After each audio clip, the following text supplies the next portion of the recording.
Como evitar que doenças se manifestem no nosso corpo físico? A verdade é que existe um modo de você evitar que doenças sejam manifestas no teu corpo físico. E este modo é o modo que eu estou aqui hoje para te dizer. Acontece que nós não temos apenas o corpo físico. Quando você olha para as mais diversas religiões e credos pelo mundo, e até para a ciência hoje em dia, você vai estar vendo, percebendo, analisando, compreendendo que existe muito mais do que isso que nós estamos vendo aqui como matéria. E este muito mais que existe é onde as doenças inicialmente parecem surgir. Quando uma pessoa, e eu já vi muitos casos assim, porque eu faço orações para as pessoas aqui na cidade, mas quando uma pessoa ela está com um sentimento corrosivo dentro dela, a exemplo, o sentimento de falta de perdão, é comum que esta pessoa, dentro de algum tempo, comece a sentir no estômago algum desconforto. E depois o desconforto ele aumente, e aumentando o desconforto, essa pessoa venha a desenvolver uma úlcera estomacal, que não cura. Não cura. Por quê? Porque a raiz do problema está na mente. Então, o que acontece é que, pela falta de perdão, pela incapacidade de perdoar, pela falta de, como que eu posso dizer, pela falta de compreensão da natureza de seu problema, aquela pessoa ela vai adoecendo cada vez mais. E então aquelas úlceras vão aumentando e é horrível. Mas quantas pessoas elas não sofrem hoje de dores de cabeça, dores musculares? Por quê? Carregam consigo sentimentos, emoções destrutivas, ruins e mais do que isso, crenças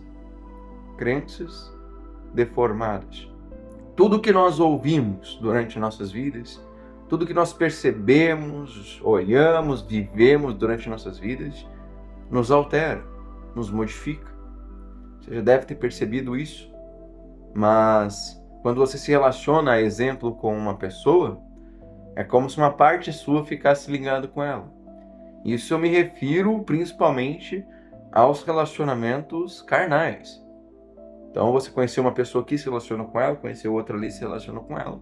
E é como se existisse uma ligação que sai de ti, vai para lá, sai de lá, vem para cá. Então assim, tudo parece que está ligado. Então a primeira coisa que a gente precisa entender é que a doença ela não nasce no físico, ela se manifesta no físico depois de ter nascido em outro lugar. E às vezes essas ligações que a gente tem com o mundo, com as coisas à nossa volta, é base para o nosso adoecimento, porque a nossa mente não conseguiu se desligar de tudo isso. No livro Make Your Mind an Ocean, Faça da Sua Mente um Oceano, a gente entende um pouco a respeito disso. Não a respeito das ligações entre coisas, objetos, pessoas, lugares que a gente tem e cria em nós, mas a gente entende que problemas surgem na mente. A verdade é que o problema ele surge na mente. Ele não é uma coisa concreta que você pega, que você puxa, que você estica, que você pesa. Não. O problema surge na mente. E a maior prova de que o problema surge na mente é que às vezes você está olhando para um problema e tem uma outra pessoa que está sendo igualmente impactada por esse problema ao seu lado. Só que essa pessoa de cá, ela dá pouca importância para o problema e o problema pouco afeta ela. Mas você talvez olhe para o problema e sinta que ele é uma catástrofe na sua vida.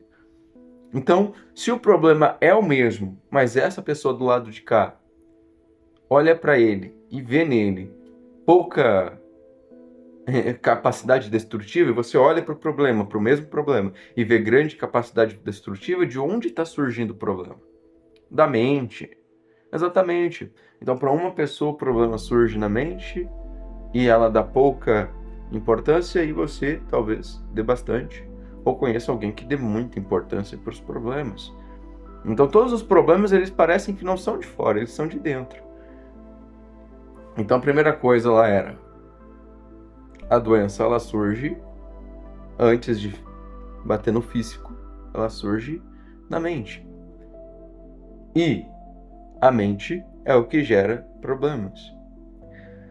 Em resumo, nós podemos ir caminhando para uma conclusão que, bem, para fazer o vídeo ficar mais rápido para você pegar a resposta mais já, a gente caminha para uma conclusão onde, se nós queremos tratar dos nossos problemas físicos, nós devemos compreender que o que dá força para eles também é a nossa mente. Que o que gera eles, muitas das vezes, vai ser a nossa mente. A não ser que seja infligido em você algum ferimento ou algo do tipo. Mas a maior parte dos problemas, principalmente dos problemas inexplicáveis de saúde, eles partem da mente. Uma mente doente, uma mente que desconhece sua natureza, uma mente que não se conhece, acaba adoecendo. Então, antes do corpo adoecer, a mente adoece. E a conclusão que a gente chega é, se a gente quer tratar o físico, é um pouco mais difícil, né, tratar o físico, mas se a gente quer tratar o físico, a gente tem que arrumar primeiro aquilo que está adoecendo ele. Não basta a gente trabalhar só na consequência. Não basta a gente pegar remédio, tomar remédio, fazer esse, aquele tratamento, sendo que se a fonte geradora da doença, ela ainda está jorrando lá dentro. Então eu estaria tapando furos em mim, por assim dizer, enquanto aquela fonte estaria jorrando água. Uma água que me adoece. E essa fonte é o desconhecimento de nossa natureza, é o desconhecimento de nossa mente. Então, quais são os métodos que eu conheço no momento para poder arrumar a mente?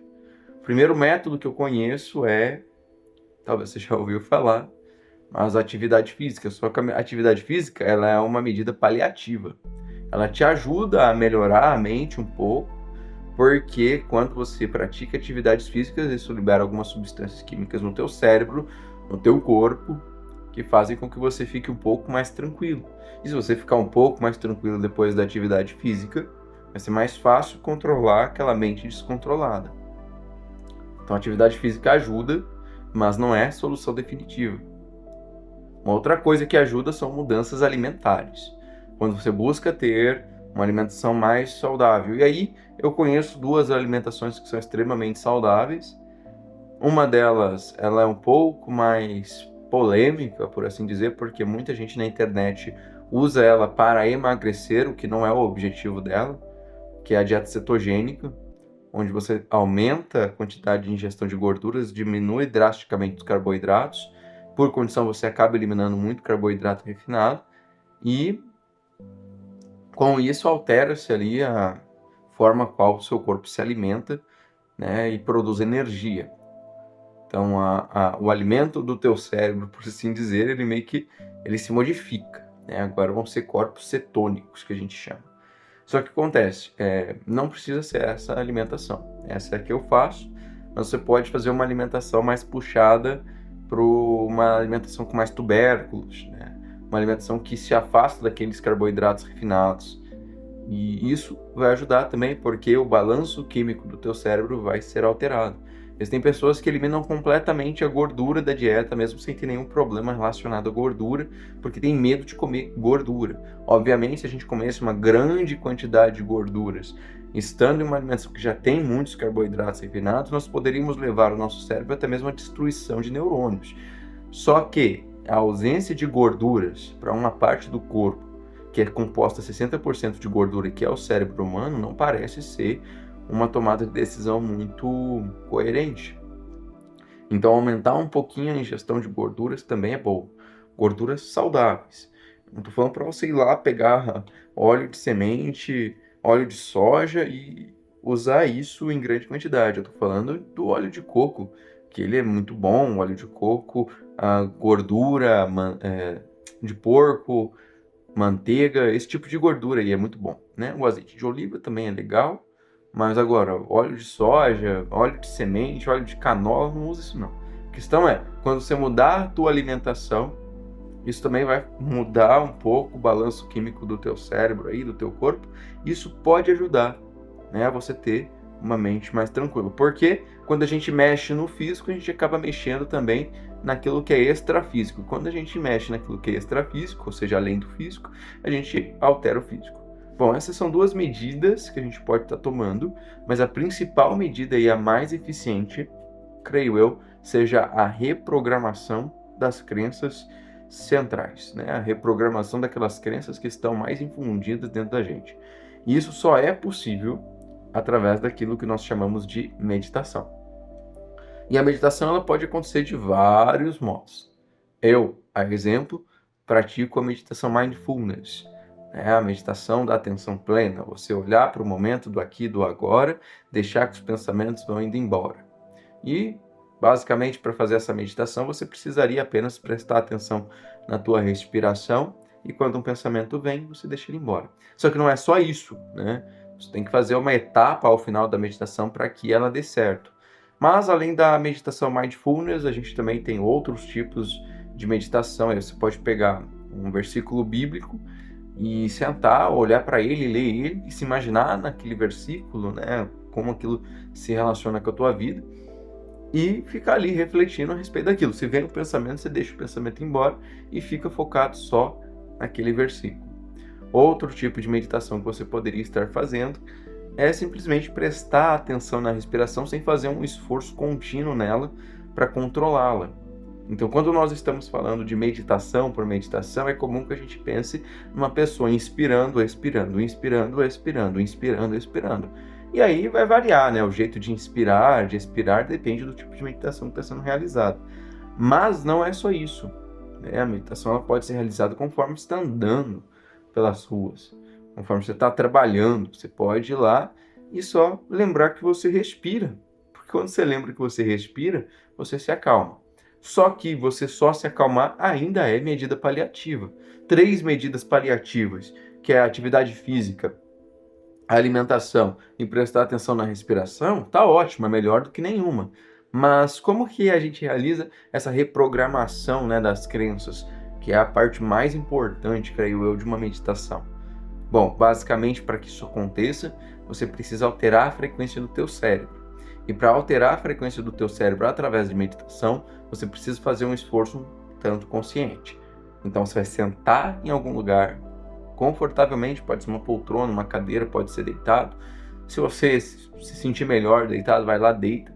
Mas aí você vai encher aqui de ar. Eu começo pelo diafragma, depois encho o pulmão, e aí depois solto. Diafragma, pulmão, solto. Diafragma, pulmão, solto. E vou fazendo assim, enchendo o diafragma, enchendo o pulmão e soltando. E aí depois de um tempo nessa meditação, você pode até fazer uma meditação guiada aqui.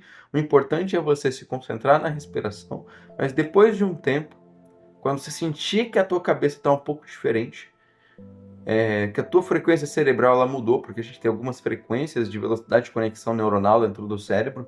Então a gente tem beta, alfa, teta, delta e também tem uma onda cerebral lá, uma frequência cerebral que eles descobriram nos cérebros dos monges que se chama gama. Você pode até achar no YouTube, aí é muito bom meditar com fone de ouvido. Sem fone de ouvido, acho que não é muito interessante. Mas aí o que acontece? Na hora que você sentir que a tua cabeça está mudando, que aquele teu estado de alerta, né, que é o beta, de consciência, ele está se alterando, ele está ficando um pouco mais tranquilo, está ficando um pouco mais em paz. Quando você perceber que a tua cabeça ela está um pouco mais, como se ela tivesse maior, sabe, expandido assim, aí você começa a falar aquilo que você quer mudar na tua vida. E fala em voz alta, aí não tem problema não. É assim que eu faço, é assim que deu certo comigo e pode ser que funcione com você. Eu acredito que vai funcionar assim, porque nesse momento da meditação, teu cérebro vai estar extremamente receptivo para poder estar recebendo informação, e informação que vai ser cravada na tua essência. Então você vai pegar, vai começar a falar. Se você quiser anotar antes de começar a meditação, melhor ainda. Vai começar a falar aquilo que você quer mudar. Eu sou uma pessoa que não consegue perdoar. Aí o que você vai falar? Eu perdoo. Eu tenho capacidade de perdoar. A minha cabeça não é ruim. O meu coração não é ruim. As minhas pernas não são ruins. O meu joelho não é ruim. E você vai mudando, né? Às vezes é problema físico mesmo que você quer mudar, porque doeu tanto, sei lá, o teu joelho, que você falou pra ele um monte de vezes que ele não presta, né?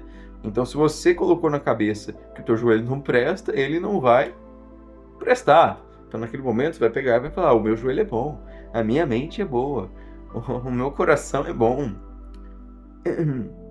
eu sou uma pessoa tranquila, né? Eu sou uma pessoa tranquila. E acreditar nisso. Porque quanto mais você acreditar, se você for ver outro vídeo no canal, e aquilo que você acredita acontece. Né? Aquilo que você acredita, você caminha para que aquilo se torne uma realidade. Aquilo que é projetado na mente vem a se manifestar na realidade. Então você pode ser a pessoa mais estressada do mundo. No momento que você começar a fazer isso aqui, você vai deixar de ser aquela pessoa mais estressada do mundo e vai ser um pouco menos estressado. Então o essencial aqui é compreender isso, né? Tudo começa na mente. E se você quer alterar alguma coisa na sua vida, altere a sua mente.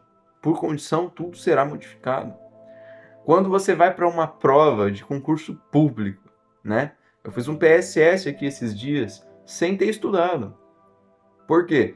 Porque eu já tinha estudado há um tempão atrás, mas eu não consegui naquele tempo, por causa de N motivos, reavivar aqueles conhecimentos dentro de mim. Então, eu até cogitei não fazer a prova em dado momento. Mas me inspiraram, né? Me instigaram a ir lá e fazer. E na hora que eu cheguei na prova, eu não tinha conhecimento a respeito de algumas das questões que estavam ali. Tinha 30 questões na prova e para mim metade dela eu não conseguia lembrar, não conseguia fazer. Só que naquele momento eu fiz uma oração e eu tive fé naquela oração de que eu iria passar. E de que se eu pegasse a minha caneta e escrevesse na prova todas as respostas estariam certas e corretas.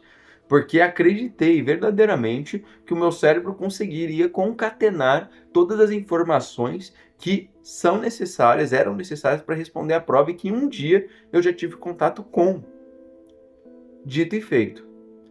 Fui, realizei a prova e acertei 28 questões, passei no PSS. Estou trabalhando de professor. Então veja bem, se isso aconteceu assim, por que outras coisas não podem acontecer também? Sabe o que vai acontecer quando você olhar para a tua raiva e depois da meditação? Isso aqui. De um lado, você tem a raiva que controlava a sua cabeça. E por impulsividade você machucava muita gente. De um lado, você tem aqueles pensamentos involuntários que estavam dentro da sua cabeça e que controlava você. Você não tinha liberdade nenhuma em relação àquilo. Ah, eu tô com raiva, eu xingo. Ah, eu tô triste, eu choro. Parece que tudo vinha daqui e essas emoções controlavam.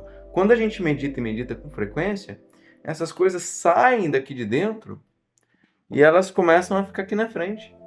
Então tu olha pra tua raiva, ela tá ali na tua frente. Você tá com raiva, pode estar com ódio, pode estar com o que for, com tristeza, mas você olha para aquilo como se fosse um elemento isolado. Sabe, depois de um tempo meditando, e aí tem que meditar todo dia, eu que era uma pessoa com muita raiva, com muito estresse, um estresse exacerbante assim, extremamente alto, comecei a olhar pra raiva de fora, sabe? Então as coisas iam acontecendo que me deixavam com raiva. Eu tinha um sentimento de acusação e contrariedade muito grande. Me sentia o tempo todo acusado, contrariado. Mas as coisas que me deixavam com raiva, elas começaram a ficar externas, sabe? E mesmo que eu quisesse ficar com raiva, às vezes, parecia que eu não conseguia ficar com raiva. Porque toda a meditação, no final dela, eu falava, eu sou uma pessoa tranquila. E de fato, né, todas aquelas emoções que eram descontroladas acabaram ficando externas, de certo modo, ou consegui projetar elas à minha frente, como se elas estivessem aqui, e eu olhar para elas e bem tranquilo, bem em paz. Então, é isso, né? Você está aqui no nosso império, está fazendo parte do nosso império porque chegou até o final do vídeo, ou mesmo se não tivesse chegado, acredito que lá no início, né, algumas pessoas já tenham pego alguns insights assim, mas seja bem-vindo ao Império, seja bem-vindo ao canal Experiência Renovada, e tem mais vídeos aqui no canal, vários vídeos aqui, que você pode estar vendo, e mais vídeos serão postados, estão sendo postados cada vez mais, e o canal está crescendo, né? Eu estava com 0 inscritos, e agora eu estou com 25, se você quer fazer parte dessa progressão, comenta aí embaixo, e fala assim, nós estamos juntos, porque vai ser uma grande alegria ter você aqui, né? Quando o canal estiver bem grandão, você vai poder falar: eu estava lá, eu vi o início de tudo. Então, até a próxima.